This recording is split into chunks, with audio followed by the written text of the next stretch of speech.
welcome guest, Jeff Goldner from Eastgate. All right. Very intimate crowd today. It's great. So I am the GIS manager here at Eastgate. So I am in charge of all our mapping programs, assisting in pretty much every program that we develop with anybody's needs, taking care of all that. The main thing I want to talk about today is our work with OPWC. It's the Ohio Public Works Commission. Eastgate distributes the funds for District 6 of that program. Every year, all the communities apply for this funding, and we give it out to help get projects done. It is one of the bigger sources of money that local communities have to help do road projects and stormwater projects, wastewater, water projects. If they need those, if you need your roads paved, they're more than likely coming to us for OPWC funds to help facilitate that to happen. Coming up next week, there is a vote for the entire state to reauthorize not a tax increase, but selling of bonds to help fund this program. That is funding the SCIP portion. That is the State Capital Improvement Program. If that passes, it's good for another 10 years. They sell bonds. We get the money. We give it to the communities. That vote is next week on Election Day. And if you're curious about looking at this map or seeing it for yourself, if you go to our website, eastgatecog.org, under our programs, regional planning, Ohio Public Works, right there, we have our OPWC project map. And this shows every project that we have funded in the past 10 years. That is all of them. You can see that as 413 individual projects. We've given out over $90 million, and that has helped fund $305 million worth of projects. In this map, you could filter it out by communities. If you're curious about anywhere, you could scroll down. We'll just use Warren City, for example. Everything updates then to show that information for the communities. We could show SCIPs, the LTIP, that is another funding program. Justin, you know what LTIP stands for? Local Transportation Improvement Program. Another one that we give out. They also give out loan money that then the communities will pay back.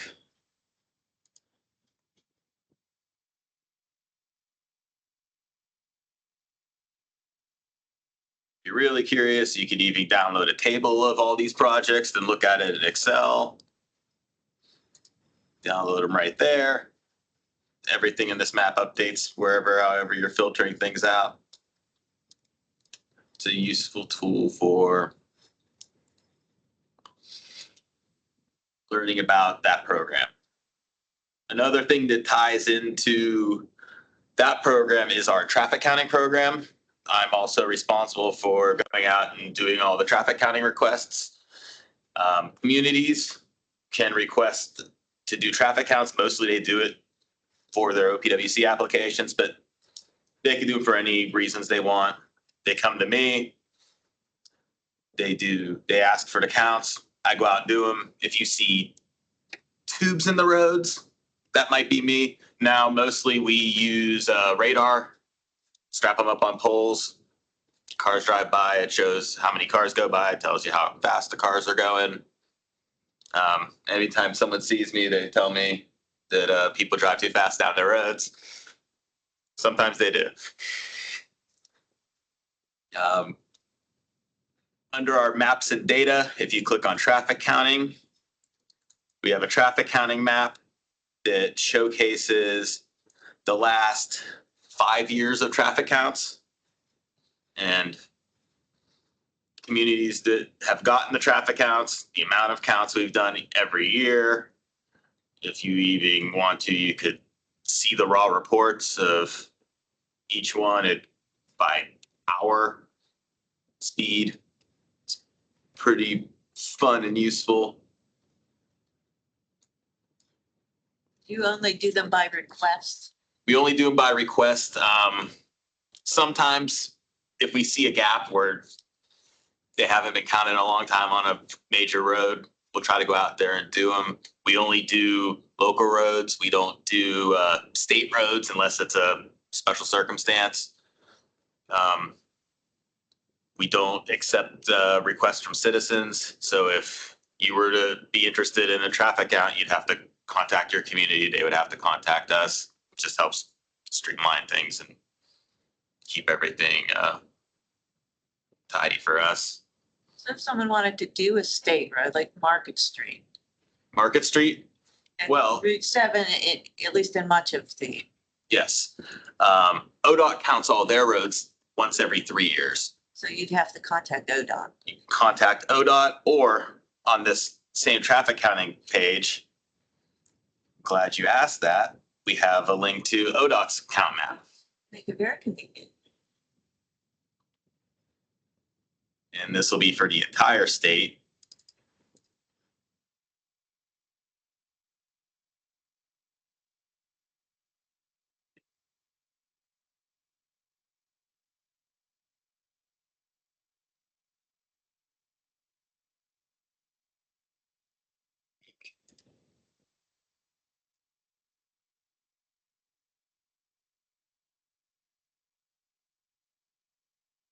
You click on one of the points and it brings up all the information for that count. This one is Market Street between 224 and Indianola. They take pretty sizable segments of when they do counts, basically between major road to major road, and they just say that that count is good for that entire segment. So for that section, it's 17,000 a day. You can see the last time they counted that was in 2023. They do math on their counts. When I do counts, I just give you the raw number for 24 hours. ODOT will count for a couple of days. They'll do some math. They'll seasonally adjust it. They will kind of average out their counts. So you'll see their raw counts for that were 19,000. But when they put in their numbers, it'll come out to a little different. And then every year that they don't count, they'll apply a growth factor to it. And the number will either go up a little bit or go down a little bit until they go back out there and count it again. They also have local roads on those ones. Take those ones with a grain of salt if you're interested in local roads. You're the guy. I'm your guy. Use our map as reference. But for state roads, great resource right there.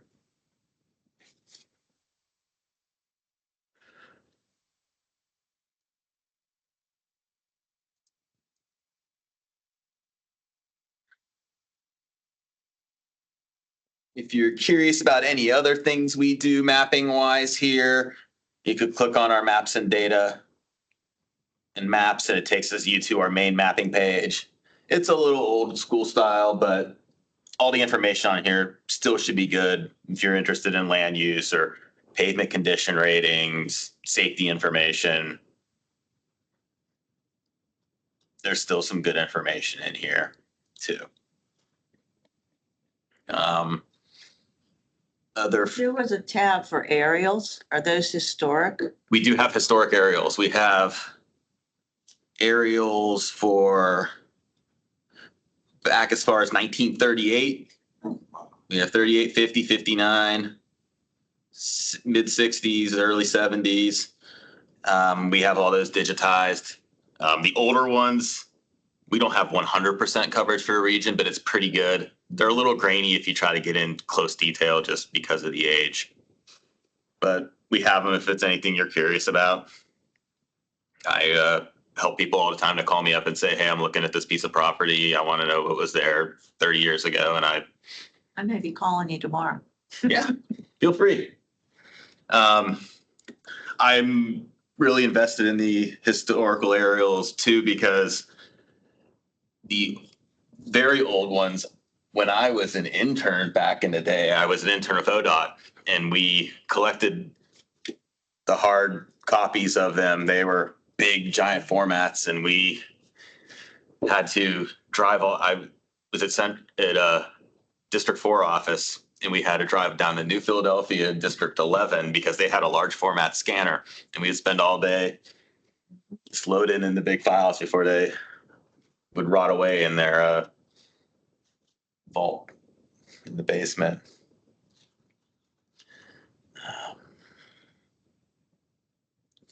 But also, any other fun maps you think we should, maybe you think to be interested in the 201 stuff?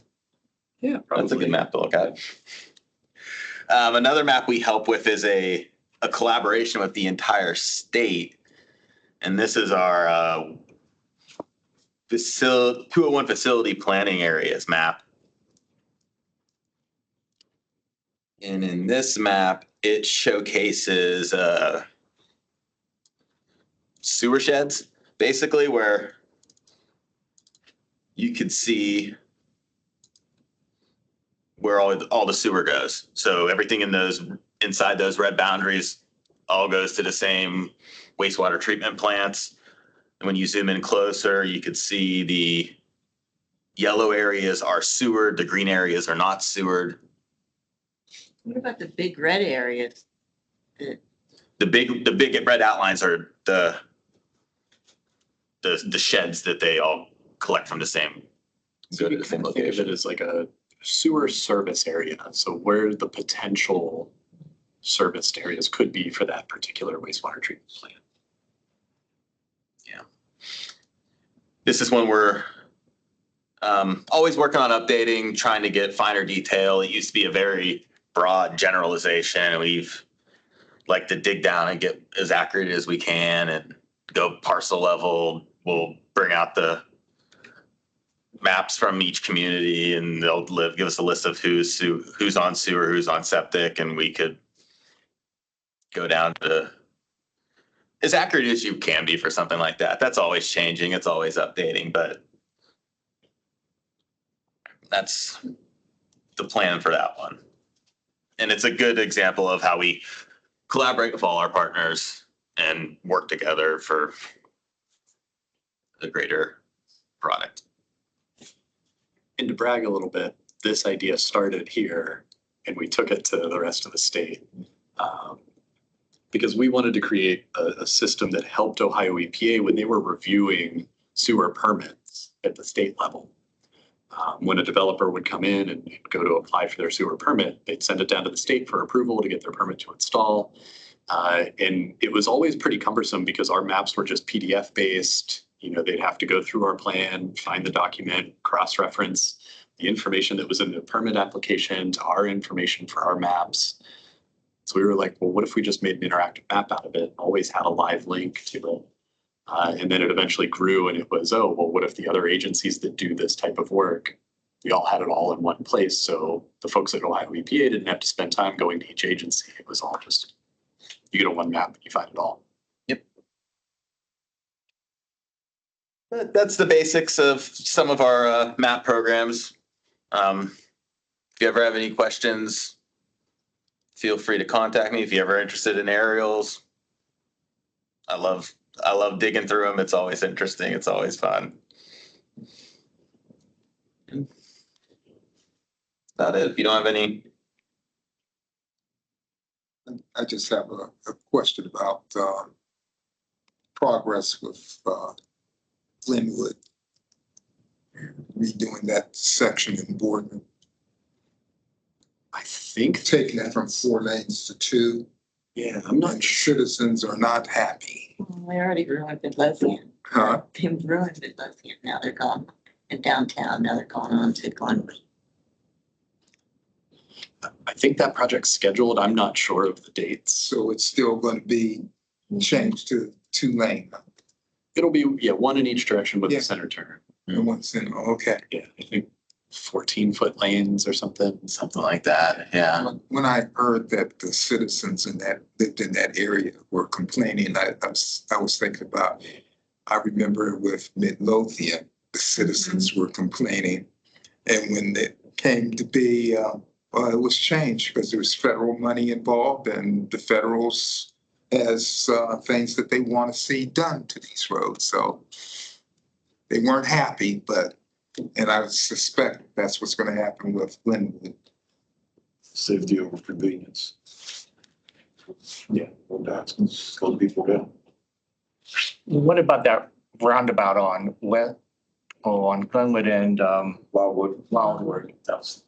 Is that still on the planning stages or that's been put on the burner? Back burner? Unfortunately, I'm not too knowledgeable about this project, but No, neither am I. I know there was some early designs for the roundabout, but then I never actually saw them. I just heard they were put out. Justin, how many of your employees help put all the mapping and all the data on your website? Because it's very in-depth. Not just the mapping, but of all the other stats you have up there. All the mapping is mostly me. Grant also does a lot. Anything safety related, he does all his own mapping. He'll assist in some other things. Joey also still helps a little bit, even though he's more into the tip and planning department side of things now. He's still trained in the GIS, so we'll bring him in when he needs some extra help. But so we're about a 2.5 person show. And then all the website updates are, Eric takes care of our website and uploads everything for us. We send it over to him and he takes care of it. But a lot of people aren't used to Eastgate's website. Just so much data from you guys. it's sprawling. There's so much information that people don't realize is at our fingertips. And I used to do all the website stuff too before we got here, which was needed. All right. Next item, we have there's no meeting, no CAB meeting next month because of the general policy board. It's right at the beginning of the month. We'll have our representatives hook up with Justin and go over that. You send an email to them to remind them. Certainly. The one thing you don't have on there is our annual meeting on the May 15th on the third Thursday, a couple weeks from now. Stand by 8 o'clock in the morning until I think you guys want to go to about 11:30 now. Yeah, maybe not even that late. I think we'll have everybody out the door by 11. But just one quick note there, if you are interested in going, sign up sooner rather than later. We're rapidly approaching selling out. We are very, Which is, I think, a shock to all of us, Yeah. but Where's it gonna be again? it's at Stand-by Auditorium. I read your email, but A lot of information Yeah, is shared there. if it's only gonna Count be that me in. long, I Count me in. may It's rearrange a lot my of schedule information, for that, if it's only. good speakers.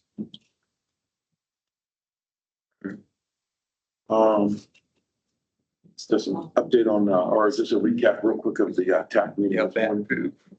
Yeah, so last month, our TAC meeting was jam-packed. We had probably a dozen different agenda items. It was a marathon meeting. This month was kind of the opposite. I think we wore everybody out last month. So we had just 2 items. The first is about our TIP, our Transportation Improvement Program. So this is our transportation infrastructure funding that we receive from the federal government.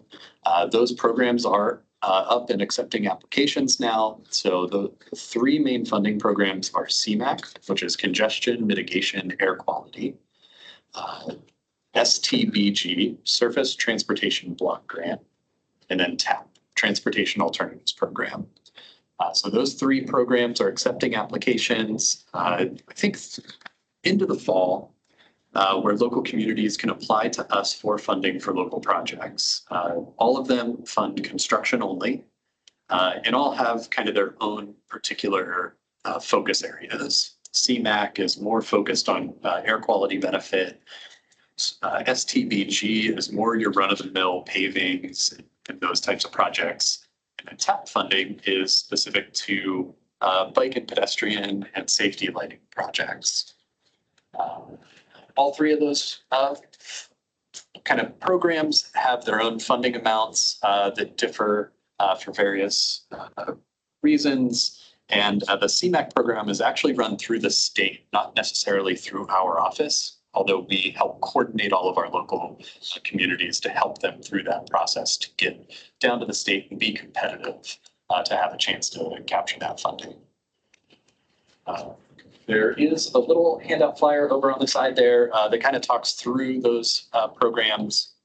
And then the only other thing about this I'll mention is some of the resolutions that we have this month are related to the Transportation Improvement Program.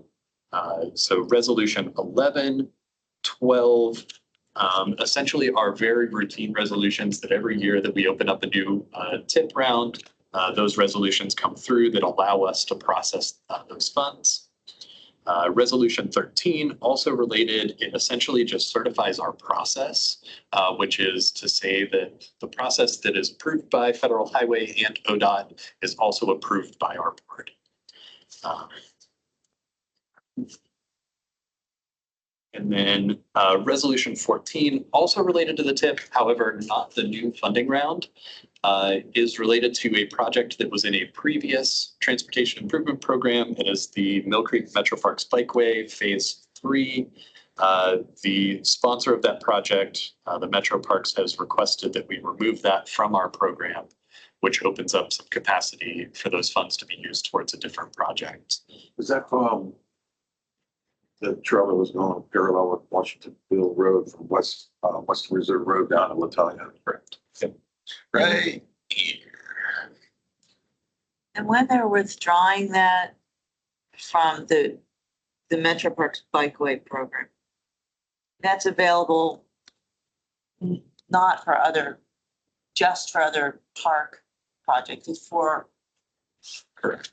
whatever you could use it for. Yeah, I'm not specifically sure what type of funding they had committed to that, if that was CMAC or TAP. The CMAC. So with that one, I'm not sure how that redistribution works, since that program runs through the state. We could certainly have Joey or Stephen in here to kind of clarify how that works, but While we're on the topic of the tip, this is our interactive tip map from last tip round 24 to 27. They're currently working on they're in draft form of the new tip, which is 26 to 29. But this is the last one if you're curious on the types of projects that are funded through those three programs. That map is on our website in the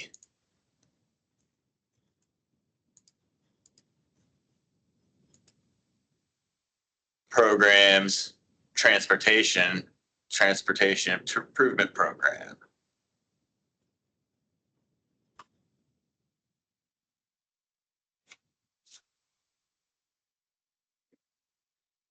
And then the second agenda item we had attacked today was talking about OPWC. We've talked about it a lot recently because of the election on May 6th with issue 2 on the ballot to reauthorize the state capital improvement program. And kind of reviewed that. Also showed off the state's website for OPWC that has a ton of information statewide. Also has some nice snapshot information for our local region and ties in nicely with the mapping tool that Jeff put together.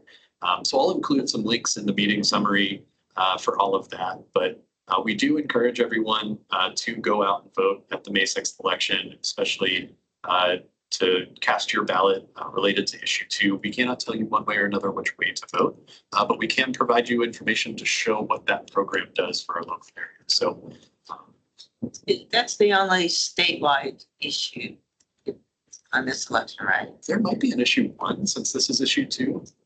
Oh, That's it. that- It's not well advertised. I only seen one house that has a signed vote for issue 2.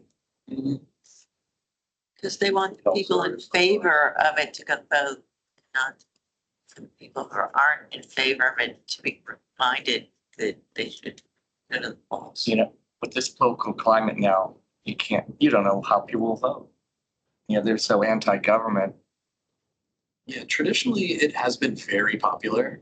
I think the key thing is ensuring people that it is not a tax increase. It is purely just allowing the state to sell bonds to raise these funds. So no one sees that impact to them personally, which is, I think, a really important highlight. Well, the impact we'll see if it goes down is that, They'll put it back on.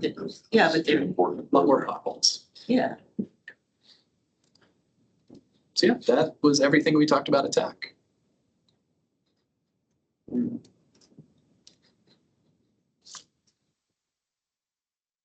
I think the only other thing we had on the agenda was the resolutions, which I can talk through. If anybody has any questions on those, happy to try and answer as best I can. If not, I'll pass them along to the most appropriate person here, which is probably Joey.